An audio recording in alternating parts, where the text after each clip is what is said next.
It's the Eagle Forum with your host, Gary Shorman. Hi, everyone, and welcome to the Forum on Eagle Television. Great to have you watching along. I just read a number a little while ago that really surprised me. We're going to have a guest here to talk about that. Her name is Tabitha Keith, and she's a forensic interviewer with CAC, which is Children Advocacy Center. And there's a Western Kansas, a WK on the front of that as well. Tabitha, good to have you here today. Thank you. Good to be here. You know what the number that surprised me with the number of kids that you dealt with last year, which the number was 500 kids you dealt with and the agency dealt with. This year, we're just at halfway through the year and you're already over 300. Yes. So tell me, what does the Children's Advocacy Center do? The Children's Advocacy Center, we offer a lot of services. We have forensic interviewers, so we work with law enforcement agencies and the child protection services in the state, and we help them in their investigation piece. So we provide trained interviewers, plus we do record all of the interviews, and so we are able to share that with them and provide that for their investigation piece. If a child gets interviewed, they get an advocate, so the advocate stays with them throughout their whole process. We also have therapists on staff and who see a lot of our kiddos, but they also see our families and they see outside kids as well. We also have mentors on staff, and we just added our medical program also. Well, what's cool about this, you help kids. Obviously, these kids are in need. We'll talk about some of their needs in a little bit. But you travel, you and the team, your group, travel 33 counties in Western Kansas. And I know today you just came in from Phillipsburg to do this interview. So how did you get into this business? Kids have always been near and dear to my heart. And I'm a people person and I like to help. And so when these kids come, how do they get into Children's Advocacy Center, CAC? How do they get there? When a report is made, either to law enforcement or to DCF, the Department of Children and Family, suspicion of abuse or neglect or maybe witness to a violent crime or something, and that agency feels like they need help, they will contact us. And when you see the kids, you actually go through and help them interview so that they don't have to be in a courtroom? Is that the idea, or they don't have to do this alone? Not necessarily not in a courtroom, but not in a cop shop or not in a plain boring office. Our child advocacy centers, as well as our mobile units, are very child friendly, very welcoming. We got stuffed animals, toys everywhere, but just the interview itself, the types of questions we ask and the format we ask things is very child-led, child-friendly, and appropriate for kids. I know you have a mobile unit that you take around. Is that basically an RV, or is that like a motorhome kind of thing? Or? Yeah, we actually have 6 mobile units all throughout our agency. And you drive one, too? I do. Oh, good. So you are multi-talented. Yes. So you can drive one of these. But I think, as I understand it right, your agency was one of the first to get a mobile unit of that type to be able to travel outside, just because with 33 counties, you obviously can't have an office everywhere. So. Correct. Yeah, we got our first mobile child advocacy center in 2007. So talk about the funding, then I'll talk a little bit about, we'll go back and circle back to the kids that you're helping. How is this funded? How is it set up? How does it operate? All grant funded. And that's something that our executive director takes care of, but they are all grant funded or donation funded. And so do you work with other agencies like CASA and some of those that do some child advocacy as well? Sure. How do you coordinate and do that sort of thing? We have a pretty good team approach, and so we just have a lot of open communication. Back and forth. Let's talk about the kids. 300 and some kids. What was the exact number? 324. So far, the first half of the year. So you look at that. What do you find when you go out and do these interviews with the kids? What are you seeing? They are kids.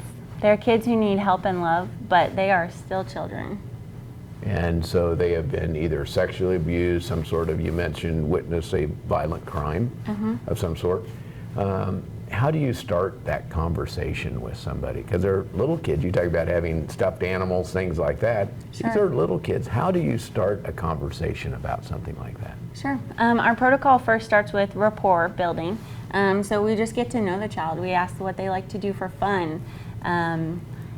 ask them about their lives. We ask them about their family, pets, and what it's like living in their house. And then we kind of move into the harder stuff, ask if they know why they're here today, ask them if something happened, and then we just kind of explore those details afterwards. Are most of the kids happy to have that conversation, or do sometimes you have to just pry it out of them? Each kid is different. There's some we gotta pry, but there's some who are ready to talk.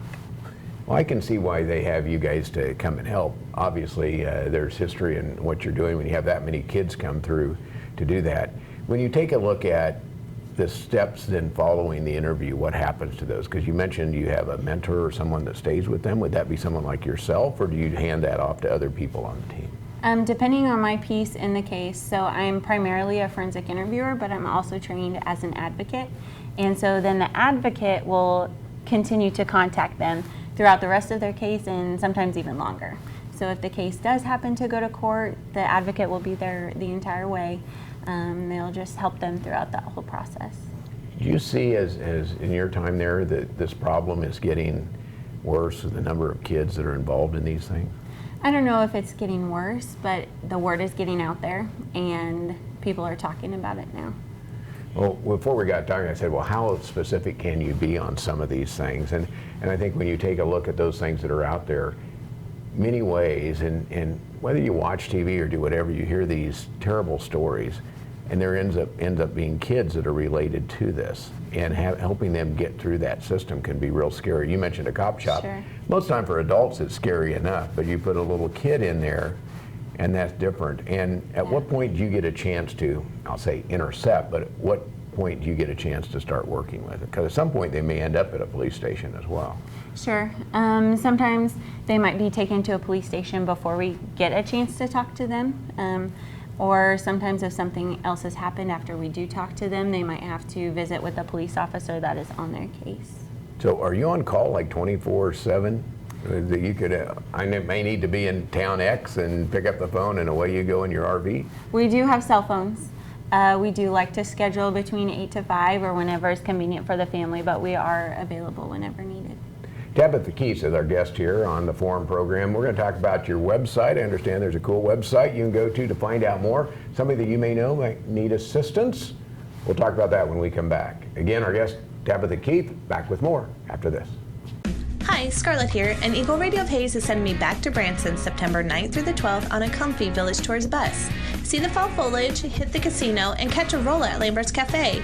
We are scheduled to see these great shows: Samson, The Hay Goods, The Acrobats of Shanghai, Clay Cooper's Music Show, The Branson Bell Cruise and Lunch Show. Singles, couples, join me September 9th through the 12th. All this for only $798. Call me at 301-2211 to reserve your seat now. Hayes Med is your first and best choice for healthcare. They're the only facility providing tertiary level services in this region. With more than 70 physicians and 26 specialties ranging from heart, orthopedic, spine care, cancer, obstetrics and gynecology, wound care, rehabilitation and surgery, including the Da Vinci robotic surgery, Hayes Med is your comprehensive health provider for people throughout Western Kansas. Hayes Med, helping people be healthy. Eagle Communications is your ultimate business partner. We provide business class phone with customizable features and fast, reliable internet. Your knowledgeable team at Technology Solutions has a broad base of IT services to meet your needs. Let the experts at Marketing Solutions get your message to the right people on the best platforms. The only piece missing is your business. Call Eagle Communications today at 877-61-EAGLE. Welcome back to the second half of our Forum program with Tabitha Keith talking about the Children Advocacy Center. If you have any ideas, great programs like this, you say, hey, I know somebody that ought to be on the Forum, let me know. Gary.Shorman@eaglecom.net. You'll find me here.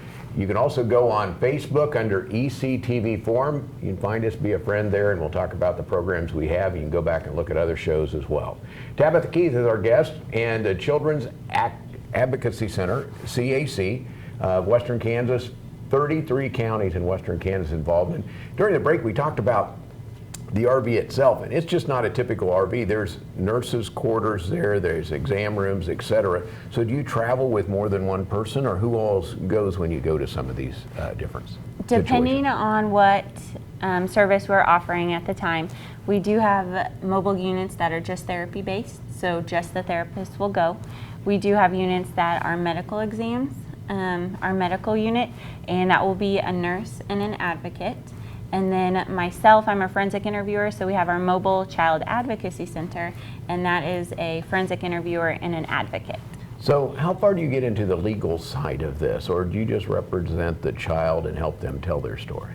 We do help them tell their story, and then oftentimes the forensic interviewers are subpoenaed for court to be able to testify on what the child discloses. If you have ideas or want to find out more about this, you guys have a good website. We do. Tell us about your website. What will you find when you go to the website? First, where to go, and then what do you find there? Okay, so it's wkcac.com, and you can find information about where all of our offices are. We have 6 offices.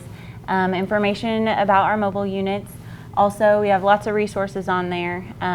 We have a donation list. We're always accepting donations. And then contact information if you ever need anything. Well, we were talking too that you do take donations there. You can go on there, click online, find out how you can help and be a part of that. And certainly if you have somebody that you know that could be involved in something, CAC would be a great spot to go because of not only people like you, but others that are on your team to go out and do that. So Yes.